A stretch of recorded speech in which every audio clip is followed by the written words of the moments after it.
ముచ్చింతల్లో కన్నుల పండువగా సమతా కుంభోత్సవాలు సాగుతున్నాయి. శ్రీ రామానుజాచార్య 108 దివ్యదేశాల 4వ బ్రహ్మోత్సవాలు ఆధ్యాత్మిక శోభని ఇనుమదింపజేశాయి. శ్రీ శ్రీ శ్రీ త్రిదండి చిన్నజీయ స్వామి పర్యవేక్షణలో జరుగుతున్న సమతా కుంభ వేడుకల్ని వీక్షించి భక్తులు తరించిపోతున్నారు. ఇవాళ 18 దివ్యదేశ మూర్తులకు తిరుమంజన సేవ నిర్వహిస్తున్నారు.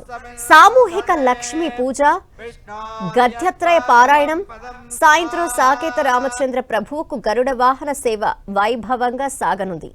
గరుడ వాహన సేవల్లోనూ దివ్యమూర్తులు భక్తుల్ని అనుగ్రహిస్తారు.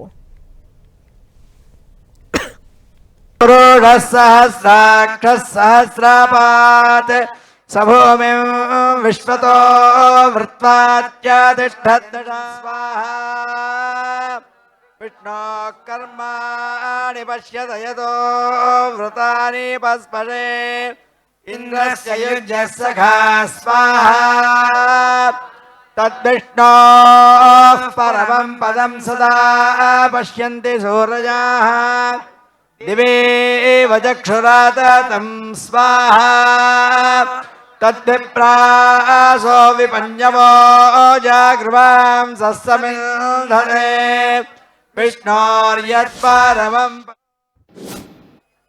మన రామానుజాచార్య స్వామి వారి యొక్క బహిప్రాణము అనదగినటువంటి శ్రీవత్సాంక మిశ్రులు అనే బిరుదు కలిగినటువంటి మహానుభావులు కూరత్తాళ్వాన్ అనంట. వారి యొక్క పుట్టినరోజు.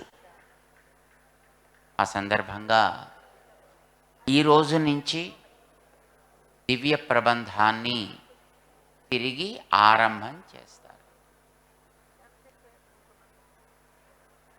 తిరుమంగయ్యాళ్వార్ల యొక్క పుట్టినరోజు నుంచి దివ్య ప్రబంధాన్ని అనధ్యయనము అని అంటారు.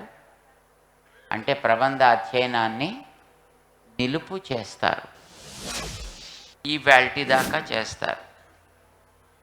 అంటే ఈ మాఘమాసంలో వచ్చేటటువంటి హస్త నక్షత్ర దాకా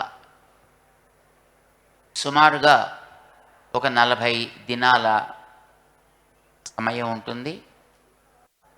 దీన్ని గతంలో ఎందుకు చేసేవారంటే ముక్కోటేకాదశి ప్రయుక్తంగా నమ్మాళ్వార్లు శ్రీరంగానికి రావాలి. ఎక్కడుంటారు నమ్మాళ్వార్లు? ఆళ్వార్ తిరునగరి క్షేత్రంలో ఉంటారు. అక్కడి నుంచి వారు శ్రీరంగానికి రావాలి. వారుండి అధ్యయనోత్సవాన్ని జరిపించాలి.